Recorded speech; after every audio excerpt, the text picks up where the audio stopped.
Friends, welcome to our channel. இன்றைக்கி நம்ம வீடியோவில் என்ன பார்க்க போகிறோம் அப்படின்னா, ஒரு சிஸ்டர் கேட்டிருந்தாங்க. அவங்களுக்கான வீடியோ தான் இது. காய்கறி எப்படிலாம் வாங்கலாம், அதை எப்படி ப்ரிசர்வ் பண்ணி வைக்கலாம், அதை எப்படி யூட்டிலைஸ் பண்ணிக்கலாம் அப்படின்னு கேட்டிருக்காங்க. அதுக்கான வீடியோ தான் இது. நான் வெஜிடபிள்ஸை மட்டும் கம்மி பண்ணுங்கன்னே நான் சொல்ல மாட்டேன். அதாவது வெஜிடபிள்ஸ் சாப்பிட்றது கம்மி பண்ணுங்கன்னே சொல்ல மாட்டேன். ஏன்னா வெஜிடபிள்ஸ் நம்ம எவ்வளோ எடுத்துக்கிறோமோ அவ்வளோவுமே நம்ம உடம்புக்கு நல்லது தான். ஸோ நீங்கள் வெஜிடபிள்ஸ் ஆட் பண்ணிக்கோங்க உங்கள் ஃபுட் டயட்டில். சரி வாங்க, அதை எப்படிலாம் நம்ம வாங்கலான்ட்டு நான் உங்களோட ஷேர் பண்ணேன். நான் வாங்குறது தான் நான் உங்கள்கிட்ட சொல்கிறேன். ஃபஸ்ட்டு நான் மார்க்கெட் போய் தான் வாங்கிட்டு வருவேன். நான் பக்கத்து கடையில் வாங்க மாட்டேன். ஏன்னா அவங்களும் மார்க்கெட்லேருந்து வாங்கிட்டு வந்து தான் நம்மக்கிட்ட விற்கிறாங்க. அதேமாதிரி போனீங்கன்னா நம்ம காலையில், இப்போ நான் சண்டேயில் தான் வாங்குவேன். சண்டேயில் வாங்கும்போது காலையில் போனால் நம்ம அதிக ரேட்டாக இருக்கும். அதே ஈவினிங் டைமில் போகிறீங்க, இல்லை ஆஃபீஸ் விட்டு வர டைமில் வாங்குறீங்கன்னா நமக்கு கண்டிப்பாகவே மார்க்கெட்டில் கம்மி விலைக்கு கிடைக்கும். ஏன்னா காலையில் வரும்போது அவங்க இன்னொரு கஸ்டமர் வருவாங்க, அப்போ கொடுத்துக்கலான்னு நினைப்பாங்க. அதுவே டைம் போக போக ஈவினிங் டைம் வீட்டுக்கு போகிற டைமாக இருக்கும். ஸோ அவங்க வந்த விலைக்கு வரைக்கும் கொடுத்துட்டு போயிடலான்னு சொல்லிட்டு விற்பாங்க. அதனால் அந்த டைமில் போய் வாங்குங்க. அதுக்கப்புறம் சூப்பர் மார்க்கெட் போய் வாங்காதீங்க. பழமுதிர்ச்சோலை அந்த மாதிரிலாம் போய் வாங்கிட்டு இருந்தோன்னா அவங்க ஏசி சார்ஜு, கடை சார்ஜு எல்லாமே அதில் டிவைட் பண்ணி தான் போடுறதுனால அது அதிக ரேட்டாக இருக்கும். அதுக்கப்புறம் நாட்டு காய்கறி, இந்த எப்படி சொரக்காய், கத்திரிக்காய் அந்த மாதிரிலாம் கிடைக்கும். சொரக்காய் ஒரு 10 ரூபாய்க்கு வாங்கினாலே ரொம்ப அதிகமான குவான்டிட்டியாக தான் இருக்கும். அதுமாதிரி உழவர் சந்தைக்கு போய் வாங்க ட்ரை பண்ணுங்கள். அங்கே எல்லா காய்கறியுமே கம்மியாக தான் கிடைக்கும். ஸோ நமக்கு என்ன சொல்கிறது, நிறைய காய்கறி வாங்கிட்டு வர மாதிரி இருக்கும். அதனால் அது உழவர் சந்தைக்கு போடுறது பெஸ்ட்டுன்னு தான் நான் சொல்வேன். அடுத்து மீல் பிளான், ஏதாவது நம்ம பிளான் பண்ணி பண்ணும்போது நமக்கு இன்னுமே ஈஸியாக இருக்கும். இன்றைக்கி இந்த டிஷ் தான் பண்ண போகிறோன்னு சொல்லி மண்டேலேருந்து சாட்டர்டே, அதாவது மண்டேலேருந்து சண்டே வரைக்கும் ஒரு லிஸ்ட்டு போட்டுக்கோங்க. அதுக்கேற்ற மாதிரி பிளான் பண்ணி சண்டே போய் காய்கறி வாங்கிட்டு வாங்க. அது இன்னும் யூஸியாக இருக்கும். அதுமாதிரி வெரைட்டி ரைஸ் அந்த மாதிரிலாம் ட்ரை பண்ணும்போது இன்னும் கொஞ்சம் நமக்கு கம்மியாகும். அதுக்கப்புறம் கூர்க்கட்டி காய் விற்கிற மாதிரி இருக்கும். இப்போ மார்க்கெட்டில் பார்த்தீங்கன்னா 10 ரூபாய்க்கே கூர்க்கட்டி வச்சுருப்பாங்க. அந்த மாதிரி காய்கறி வாங்க அது நல்லாவே இருக்கும். நான் உங்களுக்கு இன்னொரு வீடியோவில் நான் எப்படி போய் மார்க்கெட்டில் வாங்குறேன்னு நான் காமிக்கிறேன். அடுத்து கீரை சமைக்க ஆரம்பிங்க. ஒரு கத்தை கம்மியான ரேட்லேயே இருக்கும். அது ஈவினிங் டைமில் போனால் கண்டிப்பாக லைட்டாக வதங்கின மாதிரி இருக்கும். அது கம்மி காசுக்கே கொடுப்பாங்க. வதங்கிறதுனால காய்கறியோட ரேட் அதோட சத்து கம்மியாக வர்றதுக்கு சான்ஸே இல்லை. ஸோ எல்லாமே சேமாக தான் இருக்கும். அடுத்து கீரை, நம்ம கீரை வகை எல்லாமே நம்ம ஈஸியாகவே வாங்குற மாதிரி இருக்கும். நான் ஃபுல்லாக சொல்லிட்டேன். அதுக்கப்புறம் மாடி தோட்டத்தில் எல்லா காய்கறியுமே போடலாம்.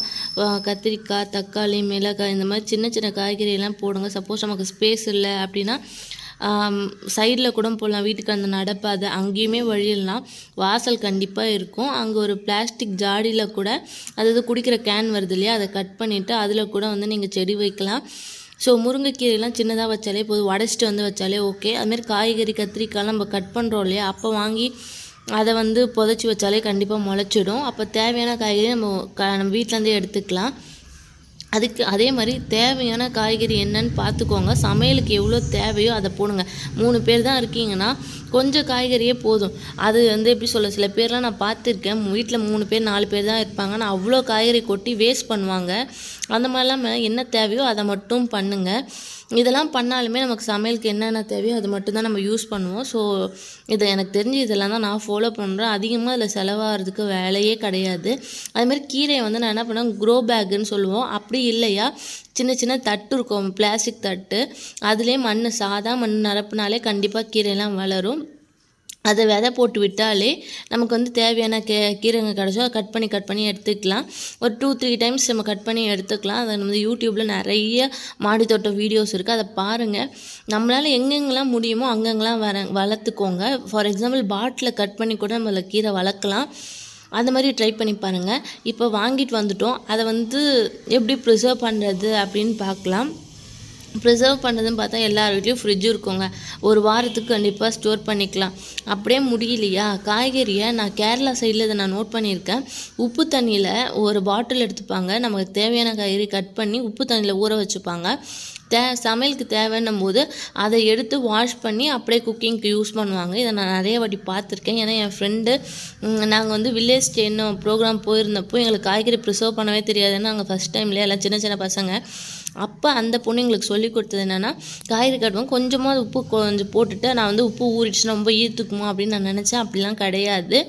அப்போ எனக்கு அது ரொம்ப யூஸ்ஃபுல்லாக இருந்துச்சு. நான் அதுலேருந்து ஃபாலோ பண்ணிப்பேன். சில இதெல்லாம் எனக்கு மீந்து போச்சு அப்படின்னா அதில் நான் போட்டு வச்சுக்குவேன். அதுமாதிரி கத்திரிக்காயெலாம் வாங்கிட்டு வரோம் காஞ்சி போகுது அப்படின்னா கட் பண்ணி வெயிலில் கொஞ்சம் காய வச்சு ஃப்ரிட்ஜுக்குள்ளே எடுத்து வச்சுட்டா அது வத்தலாம் மாறிடும். ஸோ வந்து கத்திரிக்காயோட சத்து எல்லாமே அதில் தான் இருக்கும். அதுக்கப்புறம் பார்த்திங்கன்னா நிறைய பேர் பண்ணுற தப்பு என்னென்னா கருவேப்பிலை வாங்கிட்டு வருவோம், கவரில் போட்டு வச்சு அது காஞ்சி போயிட்டோன்னே தூக்கி போட்டுருவோம். அந்த மாதிரி இல்லாமல் அந்த காஞ்சி போகிறதையும் எடுத்து நம்ம பொடி பண்ணி வச்சுக்கலாம். அதுமாதிரி பிரண்டை துவையல், புதினா துவையல், அந்த மாதிரி நிறைய துவையல் செஞ்சு சாப்பிடும்போது நமக்கு வந்து இன்னும் யூஸ்ஃபுல்லாக இருக்கும். பிரண்டை துவையல் ஏன் முக்கியமாக நான் எழுதுனேன்னா எலும்பு மூட்டு சம்மந்தமான பிரச்சனை எல்லாமே அதில் க்யூர் பண்ணோம். ஸோ அதனால் நம்ம சாப்பிட்றத கொஞ்சம் ஹெல்த்தியாக சாப்பிடுங்க. எப்படி ப்ரிசர்வ் பண்ணுறதுன்றது தான் நான் சொல்லியிருக்கேன். ஃபார் எக்ஸாம்பிள் சில பேர் ஒரு நாளைக்கு வீட்டில் 4 குழம்பு 4 அதெல்லாம் செய்வாங்க. நான் அப்படிலாம் செய்யாமல் ஒரு குழம்பு ஒரு பொரியல் அந்த மாதிரி தான் செஞ்சுருக்கேன். அதேமாதிரி தேவையானதை செஞ்சுக்கோங்க. எதையும் வேஸ்ட் பண்ணாதீங்க. ஏன்னா ஃபுட்டை வேஸ்ட் பண்ணுறது எனக்கு சுத்தமாக பிடிக்காது. வேஸ்ட் பண்ணாமல் இருந்தீங்கன்னா நல்லா கிடைக்கும். அதுமாதிரி முருங்கைக்கீரை வந்து நம்ம அபண்டண்ட்டாக கிடைக்கும். அதாவது நம்ம ரோட்டு முறையில் அப்படிலாம் கிடைக்கும். அங்கேருந்தே உடச்சிக்கோங்க. அப்படி இல்லையா யாரும் உடைக்க விடலைன்னா கண்டிப்பாக எங்கேயா போகும்போது ஒரு கிளைய தயவு செஞ்சு வாங்கிட்டு வந்து ஒரு வாட்டர் கேன்லையாச்சும் அதாவது என்ன சொல்கிறது தண்ணி பிடிக்கிறது ஒரு கேன் வரும் இல்லையா, அதை கட் பண்ணி அதை மண் கொட்டி வளர்த்திங்கனாலே அது நல்லாவே வளரும். அப்புறம் மாடி தோட்டம் இல்லைன்னா வந்து சைடு வீட்டோட என்ட்ரன்ஸ் அங்கெல்லாம் குட்டி குட்டி ஜாடியில் வச்சா கூட நல்லாவே வளரும். ஒரு கத்திரிக்காய் செடினா அப்போ நமக்கு வந்து கத்திரிக்காயெலாம் வாங்குகிற செலவு கம்மியாகும். அதே மாதிரி ஆடம்பர செலவு பண்ணாதீங்க. ஃபார் எக்ஸாம்பிள் சில பேர்லாம் பார்த்தா முருங்கைக்காய் மாங்காய் போட்டால் தான் வந்து சாம்பார் நல்லாயிருக்கும், கண்டிப்பாக அது போடணும் அப்படிலாம் கிடையாது. போட்டால் நல்லாயிருக்கும், இல்லையா பரவாயில்ல. இப்போ விலை எங்கே கம்மியாக இருக்கும் அன்றைக்கி அந்த காய்கறி வாங்குங்க. அதேமாதிரி நம்ம நாட்டு காய்கறிலாம் கம்மியாக தான் இருக்கும். சில பேர் என்ன பண்ணுவாங்க, சைல்ஸ் வாங்கி சமைக்கணும், வெங்காயத்தாள் போடணும், அப்படிலாம் ஒன்றும் கிடையவே கிடையாது.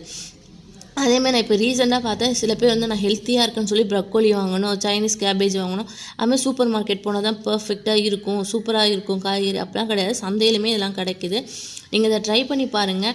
அதுக்கப்புறம் நீங்கள் வந்து கருணக்கிழங்கு, சேனக்கிழங்கு அதெல்லாமே சாப்பிட ஆரம்பிச்சிங்கன்னா இன்னும் வந்து உங்களுக்கு அதெல்லாம் விலை கம்மியான காய்கறிங்க தான். நீங்கள் அந்த மாதிரி யூஸ் பண்ணிங்கன்னா உங்களோட கண்டிப்பாக உங்கள் பட்ஜெட்குள்ளே தான் அடங்கும். அதேமாதிரி வீக்லி வாங்க, மந்த்லிக்கு வாங்காதீங்க, நான் வேஸ்ட் ஆகும். இதெல்லாம் தான் நான் ஃபாலோ பண்ணது. எனக்கு தெரிஞ்சு இது உங்களுக்கு யூஸ்ஃபுல்லாக இருக்கும்னு நினைக்கிறேன். உங்களுக்கு பிடிச்சிருந்தனா லைக் பண்ணுங்கள், ஷேர் பண்ணுங்கள், மறக்காமல் சப்ஸ்கிரைப் பண்ணுங்கள் ஃப்ரெண்ட்ஸ். ஓகே, பாய்.